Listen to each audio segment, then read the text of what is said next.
এই মুহূর্তে যদি কোনোভাবে ছাত্র সংসদ নির্বাচনকে বাধাগ্রস্ত করা যায় তাহলে সামনের দিনগুলোতে আবার এই ক্যাম্পাসে ফ্যাসিবাদের ঘনঘোর ছায়া নেমে আসবে বলে আমরা মনে করছি।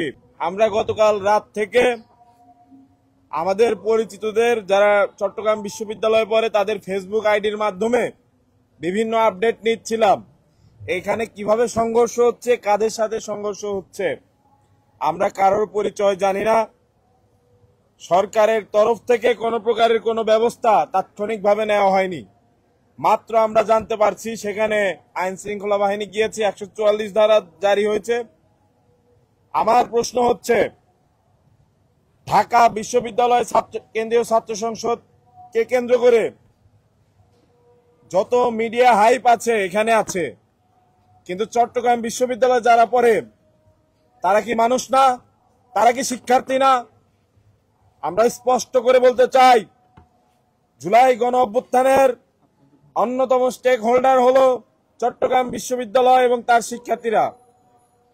একইভাবে রাজশাহী বিশ্ববিদ্যালয়ে আমরা দেখেছি রাকসু নির্বাচন আয়োজনকে কেন্দ্র করে সেখানে ছাত্রদের মধ্যে পাল্টাপাল্টি সাংঘর্ষিক পরিস্থিতির সৃষ্টি হয়েছে।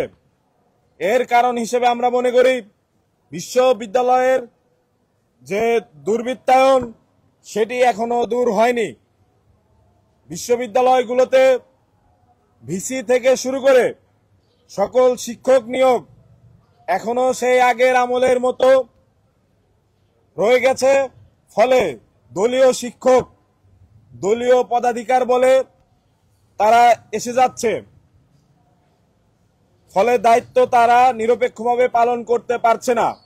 এখানে রাজশাহী বিশ্ববিদ্যালয়, চট্টগ্রাম বিশ্ববিদ্যালয়, ঢাকা বিশ্ববিদ্যালয়, জাহাঙ্গীরনগর বিশ্ববিদ্যালয়, সবগুলো বিশ্ববিদ্যালয়ে এখন ছাত্র সংসদ নির্বাচনের আমেজ চলছে। এই মুহূর্তে যদি কোনোভাবে ছাত্র সংসদ নির্বাচনকে বাধাগ্রস্ত করা যায় তাহলে সামনের দিনগুলোতে আবার এই ক্যাম্পাসে ফ্যাসিবাদের ঘনঘোর ছায়া নেমে আসবে বলে আমরা মনে করছি। সেই জায়গা থেকে আমাদের সমন্বিত শিক্ষার্থী সংসদ প্যানেল ঘোষণা করছে যে যদি চট্টগ্রাম বিশ্ববিদ্যালয় এবং রাজশাহী বিশ্ববিদ্যালয়ের মতো ঢাকা বিশ্ববিদ্যালয়ে কোনো পক্ষ, কোনো দল যদি আমাদের ডাকসু নির্বাচনকে বাধাগ্রস্ত করার চেষ্টা করে, আমাদের সাধারণ শিক্ষার্থীদের প্রতিনিয়ত জীবনযাত্রাকে তাদেরকে যদি বাধাগ্রস্ত করার চেষ্টা করে, আমরা অবশ্যই সাধারণ শিক্ষার্থীদেরকে সাথে নিয়ে প্রতিহত করব ইনশাআল্লাহ। আমরা দেখতে পেয়েছি চট্টগ্রাম বিশ্ববিদ্যালয়ে যে হামলা হয়েছে তার পরপরই ঢাকা সহ দেশের বিভিন্ন জায়গায় নিষিদ্ধ ঘোষিত ছাত্র সংগঠন, জঙ্গি সংগঠন, ছাত্রলীগের সদস্যরা মিছিল বের করেছে। অর্থাৎ তারা পুরো বাংলাদেশকে পুনরায় অস্থিতিশীল করতে চায়, যেন বাংলাদেশের ছাত্র সমাজের ঐক্য বিনষ্ট হয়। আমরা বলতে চাই, জুলাই অভ্যুত্থানের যারা আছে, আমরা যারা আছি, আমরা যতক্ষণ বেঁচে আছি ততক্ষণ পর্যন্ত ছাত্রদের ঐক্যে কোনো প্রকার কোনো ফাটল ধরানো যাবে না।